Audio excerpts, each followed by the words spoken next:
उनने बेसिकली ये कहा था कि जो मुर्गियां हम लोग हलाल करने के लिए मंडियों वगैरह में रखते हैं उनके साथ क्रूरती की जाती है, उनको टांगों से पकड़ते हैं। तो आपका क्या व्यू है इसके ऊपर? ये क्या इसकी इजाजत है खाने वाले जानवर की? ये पूछ रहे हैं। इस सिलसिले में वाज़ी तौर पर रसूलुल्लाह सल्लल्लाहु अलैहि वसल्लम ने चूँकि जानवर को ज़िबा करने के भी उसूल मुकर्रर फरमा दिए थे, ठीक है। उसमें मैंने पहले भी जैसे अर्ज किया, छुरी तेज होनी चाहिए, ठीक है, और उसको ज़िबा करते हुए किसी दूसरे जानवर के सामने ज़िबा नहीं करना चाहिए, दूसरी मुर्गी के सामने ज़िबा नहीं करना चाहिए। लेकिन ये ऐसे होता नहीं है। अच्छा, उसको उल्टा पकड़ के वो चीखें जब मारती है, ठीक है, तो उसका एक बार यूँ समझिए कि उसके हवास ही उड़ जाते हैं। फिर उसके बाद उसको एकदम से पकड़ के अक्सर देखा गया कि बिस्मिल्लाह अल्लाहु अकबर भी नहीं पढ़ा जाता, बहुत जल्दी में। इस यहाँ पर एक बात मैं जरूर कोड करूंगा कि जब भी किसी जानवर को ज़िबा करना हो तो बिस्मिल्लाह अल्लाहु अकबर इतनी बुलंद आवाज से पढ़ना होता है कि जानवर के कान तक उसकी आवाज जाए। तो हमारे यहाँ जो ज़िबा किए जाते हैं तो वो इस तरह से बस जुबान में दिल में पढ़ लिया और छुरी फेरते गए, वो सब हराम हो जाता है, बिल्कुल, क्योंकि अल्लाह का नाम उस पर बोला ही नहीं गया, वो दिल में सोचा गया। हम देख रहे हैं उसके हालात, क्या इफेक्ट आ रहा है। बहुत प्यारी बात की आपने, बहुत बहुत शुक्रिया। खासतौर पर हमारे यहाँ मुर्गियों में बड़ी बेहतियाती हो रही है पूरे पाकिस्तान में। मोहल्ले में लोग खड़े होते हैं, मुर्गियां पड़ी होती है इतनी गंद में, और वो उनके सामने ही काट रहे होते हैं, काट रहे हैं, फेंक रहे हैं। I don't think कि वो पढ़ते हैं, वो बिजनेस करें और वो इस चीज को देखते नहीं कि उसमें कितने इमोशंस आने चाहिए। ऑफ दिस कंट्री हमारी सोशल कोई रिस्पॉन्सिबिलिटी है ये बताना बहुत हम लोग ये चीजें ना लेना।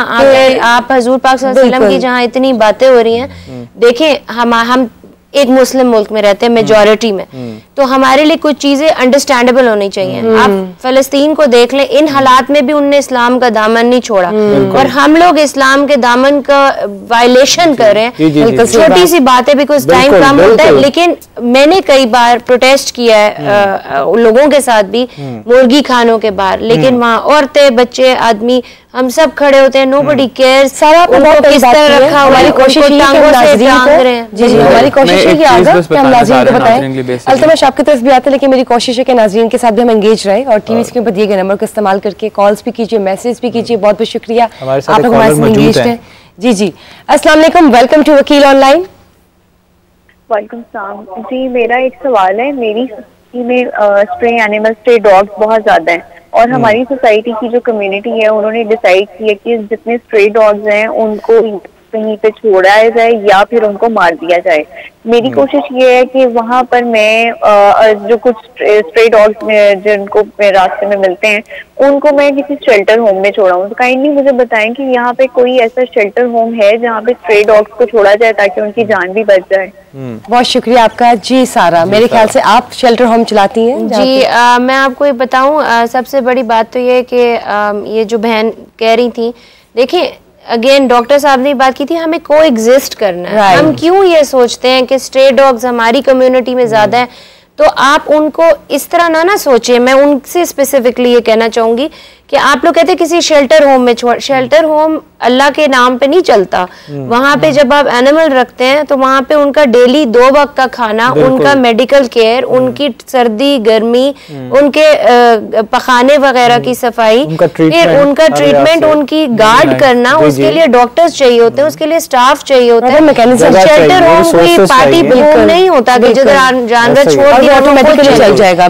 मैं रिसेंटली हम लोगों ने कुछ महीने पहले कोलैबोरेशन में लॉन्च किया था अपना शेल्टर CDRS के साथ ही, और हमने बड़े अच्छे तरीके से वो सारी चीज अंजाम दी थी, लेकिन ड्यू टू सम रीजंस अभी हमने वो डिसकंटिन्यू किया है। इसलिए बहुत सारे लोगों ने कहा कि आप अपने एनिमल्स लें। देखें, ये मेरे से अग्री करेंगे, तो बाहर भी रह के आए हैं, बाहर के भी शेल्टर होम्स पैसों पे चलते हैं, फंडिंग पे चलते हैं। ये नहीं होता कि वहां से लोग उठा के पाउंड्स में डाल देते हैं। नंबर 1 ये पॉसिबल नहीं है, उनको रीलोकेट करना बेटर होता है। लेकिन कुत्ता जो है ना, वो एक टेरिटोरियल एनिमल है, आप कभी भी उसको कहीं उठा के डालेंगे 10 और आ जाएंगे। तो ये हम लोग ये एजुकेट कर रहे हैं कम्युनिटीज में जाकर कि आप लोग को एग्जिस्ट करें।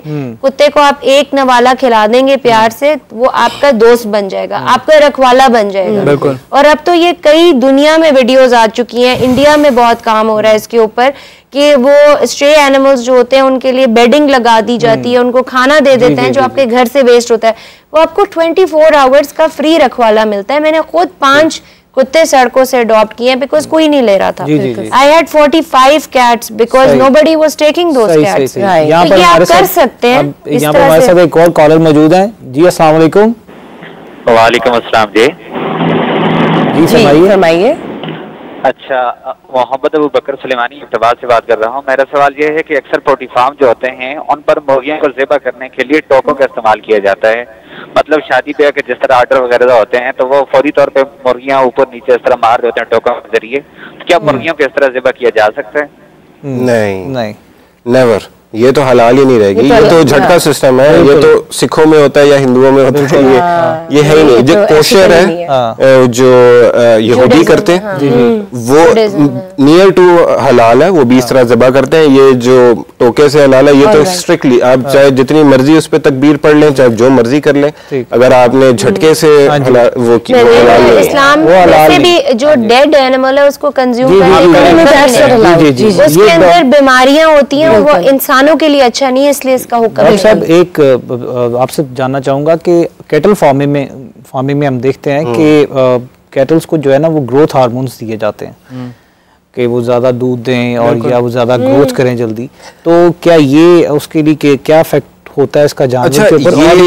मैं आपको उससे जो मिल्क निकलता है या जो कुछ है वो इंसान के लिए कितना? मैं इसमें आपको क्लैरिफाई कर देता हूँ। इसमें कुछ चीजें ऐसे में ना ये मिसकम्युनिकेट हुई है सारी चीज।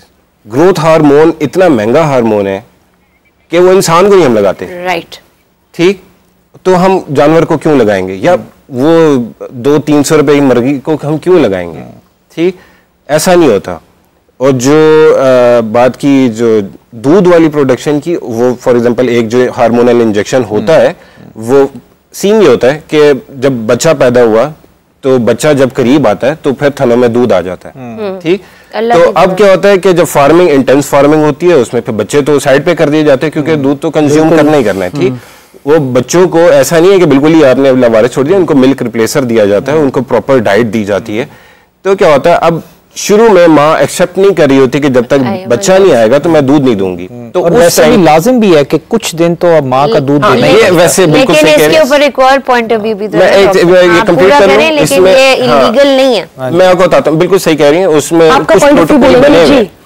कुछ प्रोटोकॉल बने हुए, खैर अच्छा। अब क्या होता है, जब क्या बच्चा नहीं आया तो वो ऑक्सीटोसिन हार्मोन होता है, इंसानों में भी होता है। जब वो बच्चा आएगा, बच्चा रोएगा तो ही वो मिल्क लेट डाउन होता है, उस टाइम पे दिया जाता है, और ये भी इनिशियल डे में। अब क्या होता है, वो जो हार्मोन है उसकी जो हाफ लाइफ है वो इतनी शॉर्ट होती है कि वो 1 घंटे के अंदर खत्म हो जाता है।